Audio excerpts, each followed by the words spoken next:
Good evening, everyone, and welcome once again to another evening of New Oaks AI podcast. I'm your host, Leland Best of Best Studios LLC, along with my special guest, Ray Luan, CEO of New Oaks AI and EasySite AI. Welcome to the broadcast, Ray. How you doing? Good. How's everything going on from your end? I'm still sweaty. It's still hot over here. Yeah, hot.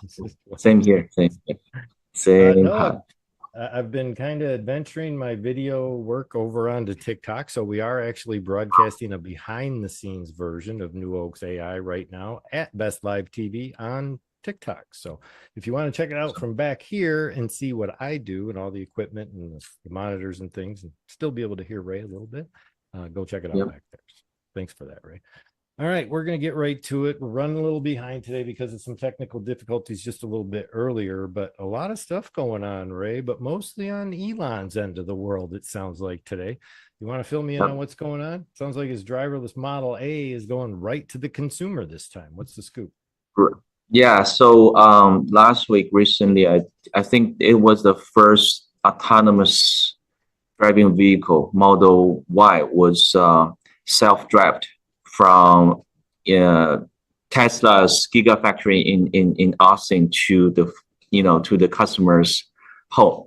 So it's the first vehicle that has been delivered by AI or or by a supercomputer. How to say that? It's very exciting news. I mean, for humanity, I Yeah, think. so you basically wait at your front door now, and if you purchase a vehicle, it drives to you. Not like the enterprise rent a car where they have to have a person drive it. Now they just send the vehicle over. Exactly. That's pretty So amazing. it's going to change the game for all the auto industry and also the rental industry. So the impacted business would be like the company like Uber, right? Uber Sure. or Waymo. Yeah. So because Uber hire a lot of drivers to drive on the road in the United States every single day to take people from point A to point B. But think about it. In the future, I think once Tesla's autonomous driving tech is released to all the Tesla owners. So for example, I'm a Tesla owner. I can, rent my Model Y out while I'm out of office so that my Model Y can, rent it out and drive people around, make money for me, right? So I literally the ROI will be like the general the average price of Model Y is like 50K. Um, Really? you yeah, you can easily to make the money back within a year if Oh the my God. autonomous driving, yeah, is getting popular. That's pretty cool. And I'm not one to even have gotten into an autonomous vehicle yet. So I Yeah, think I'm still a little scared to death to do it. I don't know why. It yeah. just you got Right. to have some trust on that, just to be able to sit in one of those Exactly. vehicles and know that Yeah. because do they put you in the driver's seat though when you get one of these? Like you're still in Yes. control if it fails. You just grab the wheel and keep going, right? Right. Right. Yeah, they put in here. They put in a driver's seat, but the first test run of FSD in Austin, actually, the security guy was sitting not on the driver's seat. Mhm. So it was the first time the security guy was sitting beside the driver's seat. Um, and this time the deliverer has no human in the loop at all. It's Yeah. no remote control by someone in Tesla headquarters, and there's Okay. no security driver sitting beside the driver's seat and watch out. So it's pure autonomous driving and powered by AI algorithm. So That's that's amazing. crazy. So for all Yeah. of you out on TikTok who think AI has made improvements for your stuff, imagine what it's doing over here for vehicles. So just to give a recap, Tesla sends a driverless Model Y, is the model in this case for the taxiest type service, you might say, to customers as a promotional stunt for its robo taxi technology was the idea. It was a good marketing ploy. I mean, Elon's known for that. But there's Yeah. also another thing that Elon's been up to lately. Everybody knows about Neuralink. It's something the world saw for the first time back in February, where a human was actually implanted with a chip. So tell me what the investments over there have been lately, Ray. There's some new talk Right. about So Neuralink. yeah, recently there's a I think there's a post on X that Elon mentioned about the progress of Neuralink. There are about already seven patients has been implanted with the brain chips. And I think the one of those benefit or implementation of Neuralink is that it's going to cure the blind people and the deaf people, right? Because also because it literally can put the chip in the brain of the patients and activate the area which cause blindness or deaf. So it means that from now on in the future, there will not be any people like was born in blind or deaf anymore. Sure. So what was the massive upgrade that he announced the other day? Was it more about the fact that it is going to be able to tap through the brain's neurological system to get to hearing, or is he implanting chips that are able to pick up signals and then run them back through? Because obviously their hearing is damaged, usually from the ear itself or the ear canal or the eardrum. So all he's doing is intercepting the signal and sending it to another location, right, where the brain can interpret it. We talked about this the other week, where the human brain's much more different than trying to train something that lives in an electronic or inorganic world, where if we plug into the brain, it learns the signal. It interprets the signal on its own. We don't have to train it in code on what to do. It just figures it out. So that's where Elon's made huge improvements in being able to establish a true connection to those synapses that we have inside our own system. So pretty cool. Exactly. So from technology perspective, in the hearing, the sense of hearing outside, literally there are two sensors, right, for human. One sensor is our eyes. It's like a camera. The other sensor is our ears. It's like our mic. Speaker or earbud, something like that. It's literally a sense for the voice. But eventually, I think the people who are experiencing blindness or hearing loss is because the part of their brain is not functioning. It's not because of the sensor doesn't work. It's because of the central computer, like their brain is somehow dysfunctional. So the idea is to implement the chip into the brain and to activate the area that was dysfunctional for either sight seeing or for hearing, so that it can cure the disease. And also, I think there's another benefit for people who got ALS. Not sure whether you're familiar with the disease. Like literally, your muscle is not it's frozen. It cannot move anymore over time. Because I also have a coworker actually got this kind of very rare disease at TikTok.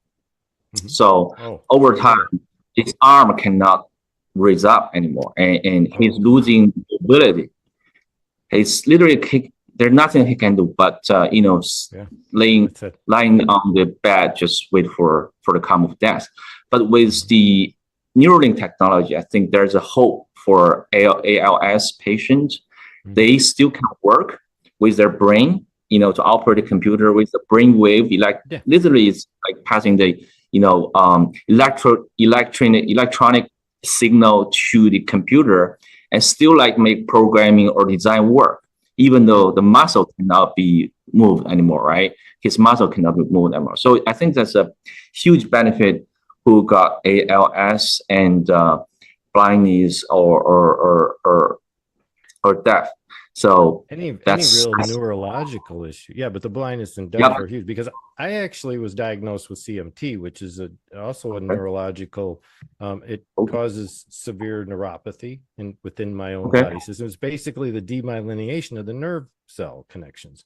And what that's like is imagine a coax cable, where you have a surface over top of a cable line. That's the same way our nerve systems work, really. And as they break down over time or by disease, the covering, you might say, starts to fall apart. And what happens is now we lose control of the muscle structure because the nerves aren't firing correctly.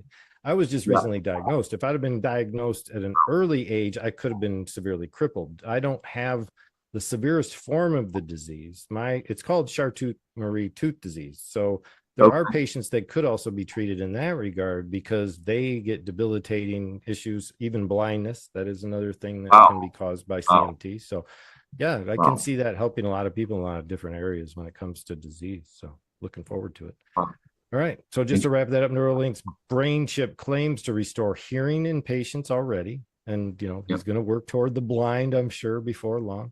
And the adoption of the advanced AI technologies continues to expand across all of these industries as a whole. So we can only see bigger and better things before the year's end. And speaking of AI, Ray's got a couple of announcements out there for EasySite, new design. They actually have that ready and rolling already, right? It's already let everyone live. see it. Yeah, I probably have it up here before we went down. We had to reboot the entire system before we broadcast tonight, but here we go. This is the new look for EasySite if you want to get it in the light mode. Now, can we switch from here to dark mode, Ray, if we prefer dark mode? Yeah, on the top right corner. There it is. There's no light. I like there's a light. Turn off the light. Yeah. Yes, exactly. So, what do we got going, Ray? Well, besides the new design, it sounds like you've got the light theme, which is something a lot of people requested because not everybody likes dark themes. But you've got a beginner's tour guide now that people can follow. Where can we? We're still building that. So the beginner's tour guide, we're still building that. So it's going to be released either tomorrow, or by the end of this week. So the idea is that, the reason behind the scene is that we actually has a lot of features, but we put it on the settings of the project. So from the data analysis we have done, that people rarely go to the settings when they build the website, and to see they're missing a lot of fun and very useful features, versus they spend a lot of time and tokens just to chat with AI and tell AI to do, it's either SMTP setup for sending emails or for SEO title and description setup. All of these kind of things can be actually done by the settings. So I figure for for people who are not familiar with these kind of vibe coding tool, it's better to have a beginner's mode, which means that give you a beginner a tour guide of what it can accomplish, right? By just click through to understand the whole system and spend less tokens, but be more efficient. That's nice. And if you haven't caught on to that, Ray did basically assign now a token platform so that you can simply buy your tokens from Ray through the system rather than even connecting your Claude API if you don't want to. And that's what I've been doing for the most part, but we're going to be looking into some other stuff that I'm building as well.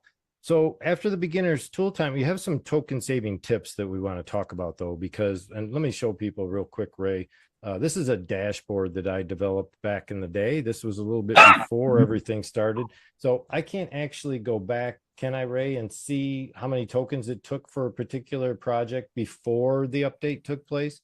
But I can go into some of the later projects, right, and actually find, like this was one that didn't pull off. So if you ever see this show up, it means either your Claude tokens are gone or your Easy AI tokens are gone, because it'll create a blank website. Okay, that'll be the only thing you'll get in response if you don't have tokens to fulfill the task. But as some of the other stuff that I've built, Ray, do you have a way that we can do that?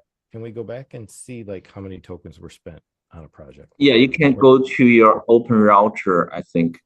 Go to your Open Router settings. So to see the token spent per project over there. Okay. That makes sense. Yeah. I'm trying to get over there. So let me just flip back. So he's saying basically head over to the Open Router would be under not the MCP tools. No, no, I think it's under the you need to go back to close that settings, not under settings. Yeah, under your expand your left, the menu on the very you're right. Okay, right. So this is good because I need to find these things every now and then, and I forget where they're at as well. So as far as the Open Router goes, oh, there we go. Okay, so this will show you how many tokens you have left and how many you've used. So I've used almost 1 million tokens on this particular project alone, and that's because some of the iterations were rather large. Like I ran through the biggest iteration was adding a lot of components like the Google login and things like that. and authorization stuff. So this was literally a 400,000 token generation, which I thought was pretty big, but I know I added a lot of stuff all at once, Ray. And that happens. You have to be prepared for that. If you're building something big and fancy and elaborate, you got to expect to spend some tokens. So what else you got, Ray? So the tips is that to save tokens, that if you have a prompt which asks AI to execute like 5 steps or 5 subtasks, I think the best practice is to break the long prompt into 5 smaller executed steps and do it one by one. So it will save much tokens than otherwise. You write it in a longer, very lengthy prompt. So that's one thing. And the second thing is that I think a lot of users still do not know that you can actually use a selection mode, which means that when you want to change very small part or local changes on your website, always, on the right hand side there are 2. The left one is selection mode. Select one element and write the AI prompt to change only the selected elements, right? Oh, and the other one, that's kind of nice. I like that. Yep. So it save a lot of tokens. And also visual mode, you can manually change the elements. But for some of the elements generated by AI was variables, right? It's not a static HTML, so it cannot manually use the visual edit mode. So the combination of selection mode and visual mode will do better and save you a lot of tokens. I think that's the tip that maybe the user want to know about. Yeah, and I know I've played around. It's always easier as well to use the smaller prompts, because if you're using some huge prompt, you're asking the AI to try and understand the construct that you want to make based on a lot of comments. It's easier to just tell it what you want right away, not how to build it. We've said this over and over again. Don't try to tell it how to build, just tell it what to build. And it seems to work much better. Especially sorry, to just one more go ahead. Go ahead. thing, especially when you already built up the whole website, right? And you want to make tiny changes, but you tell the AI, for example, I have an very good example to showcase, not showcase, example to show you. So one of our customers built a beautiful website, but he only want to change the icon of Twitter or X on the footer. So he wrote a prompt say, please go through the whole website, change every single icon of the Twitter from the bird sign to X sign. Okay. Well, if you do that, the AI is going to read the whole code base of your website. That was what I did. It's going to cost you, it's going to cost you a lot more tokens. Versus the other way, the alternative doing that is just to go through like 4 or 5 pages with the icon, use selection mode to change that in one shot, right, at a time, and then it only consumes very less tokens but accomplish the same thing. What I'm showing you right now is the link Ray sent me to his customer's website that he developed. This is the gentleman we were just talking about, the doctor. Managed to put this together using EasySite.ai. So you can see this is top quality production, guys. This is not just your run-of-the-mill website builder. I've used Lovable, I've used Bolt, I've used a couple of the other newer ones that have come out recently as well, and I still have yet to find a system that builds as well as quick. Now, I know Lovable's done some upgrades, Ray. Have you kind of been keeping abreast everything Lovable's doing so your competition isn't one-upping you over there? Yes, that's they've been advertising on TV. I just saw an ad for Lovable today on TV for the first time. Are you serious? Yes. Are you serious? Wow. I'm serious. I was watching it today on Spectrum Cable. So you want to keep that in mind. They're out for blood, man. They want it. I don't want to do it. Maybe one day they will do some Super Bowl ads. That's crazy. They're gonna cost $2 million. No, like 10 million, over $10 million for ads like that. That's crazy. It's a funny ad though. It really is. He comes in and walks in with a laptop and it's like, it's been 2 hours, guys. Aren't you done building that website yet? Or it's been 2 days. You guys aren't done with that website yet. And then he shows how he does it in like 2 minutes. I've got it all done already. Okay, you guys are fired. And it was basically mocking Yeah. that they came from Meta because they were like workers, and that's the only way they knew how. They got the guy in the back with the VR goggles on, like trying. All right. It was That's funny. nuts. But we're gonna add VR to the homepage, right? And he's just yelling, "No, we don't need VR on a website. What are you talking?" Go watch the commercial, guys. Look up Lovable. I'm sure there's a YouTube video of it already. So that's very amusing. Right. Yeah. So that was Dr. Stevens' demo website that you just saw at follydoc.uk. So if you want to go take a look at what's buildable and what you can produce on EasySite.ai, just follow the link. Like I mentioned, it's one more time, if I can find it, I just had it on the screen here. It's Dr. Stevens at https follydoc.uk, follidoc.uk, and then head over to EasySite.ai and build your own. Okay, Ray, do we have anything else? I know there aren't any updates to New Oaks, but we do always want to mention them.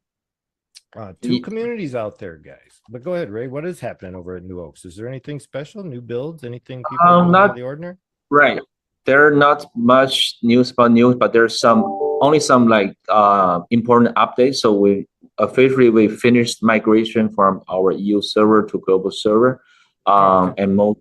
Yeah. So if you still have some issues or bugs, welcome to email me at support@newoaks.ai. And secondly, we fixed the bug about the voice web call widgets, which is good. So just one those were minor changes of Newoaks. That's pretty much it. Ask you, Ray, what voice system is plugged into New Oaks so that we get it? And let's go one step further than that for a minute. We have a couple of minutes here. Because Ray has connected New Oaks to EasySite, it's actually an instant build of a web chat widget if you build a website and ask it to connect an AI component to it. So from that, Ray, where do you see New Oaks? It's just going to stand where it is, but let's let them know a little bit about what it's capable of for those people that might be watching, never heard of New Oaks before. Just give them a rundown. Sure. So New Oaks is super AI agent, which is utilizing different AI models like Anthropic or OpenAI and Gemini, and also DeepSeek. It can do a couple of things. First, it can make appointment booking and do lead capture, and also it use ChatGPT's real-time audio API model, which is capable of making web voice calls. Means that your user is able to talk to the AI in voice in and voice out in real time, just to get some information about your product or even make appointments over voice. So, and the reason that we integrate New Oaks with EasySite is that New Oaks is a great tool as customer service or lead capture, and EasySite is website or app building tool. So the combination of those two tools make EasySite much more powerful than its competitors like Bonio or Lavo, because we focus on not only building website, but also building a high converting website with the capability of interacting with your customers with using AI agent and also capture lead, eventually even make appointments with text or with voice. Gotcha. So very well done. That's I had to make Ray give his own 30-second elevator pitch there, just out of the fact that I felt good. I love to hear Ray talk about his product because he's so into it. I just have to tell everybody out there, I've been with Ray watching him develop both of these projects since easily October of 23, I think it was when we first, or November of 23 when we first met.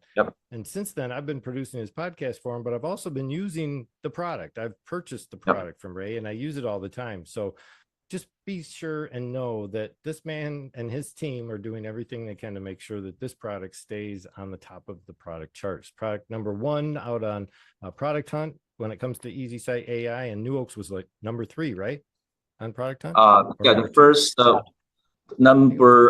first one is number 2. And Yep. Yeah, I think the first one's number 2, right? But EasySite came to number 1. The second, so we finally got a number 1. Yeah. All right. Well, that's all we have for the New Oaks AI podcast tonight, everyone. We got to let Ray go back to work so that he can work on the latest feature updates at EasySite AI. So I want to thank everybody for coming, including my guest, Ray Luan from Beijing, coming in like he does every Tuesday to talk about his product and give us a heads up on where he's headed. So thanks for that, Ray. We appreciate it. Okay. Thank you, Dylan. All right. You have a good See you one, next Ray. week. We'll see you next week, 9 p.m. Yeah. Eastern. Go join the community. I'll leave a little close here while we close out. Ray, you go ahead and take off. All right. That's it for the New Yeah. Oaks AI podcast tonight. I just want everybody to know there are two communities you can head over to Facebook and get involved with, the New Oaks AI community. Head over there and also look for the EasySite.ai community, where you can just hang out with everybody and talk about the applications and get to know how to use and operate them at your leisure. So this has been Leland Best, your host, and I am out of here for the next episode. Stop by Tuesday, 9 p.m. Eastern, where we'll talk about more stuff, AI. And be sure to stop by tomorrow at 12 o'clock, where we'll have the best AI podcast. Take care, everyone. Have a good day, and we'll see you next time.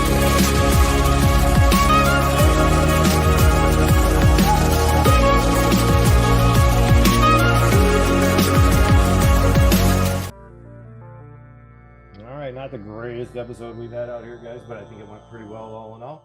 I see there's nobody hanging out on the feed anymore, so you guys must have left before the show was done, or this didn't excite you enough. So that's okay. We don't impress all the time. We're just out here to show you how we do things from behind the scenes. I still mess up on lives every now and then. That's just the way it is. It's not an easy thing to do all the time. So this has been Leland Best, aka Spitfire, hanging out at Best Live TV. If you missed the podcast and just showed up, head over to YouTube at New Oaks AI and watch the stream from the other end, which is just wrapping up, which we're going to close right now. So here we go. And that is it. The stream has ended.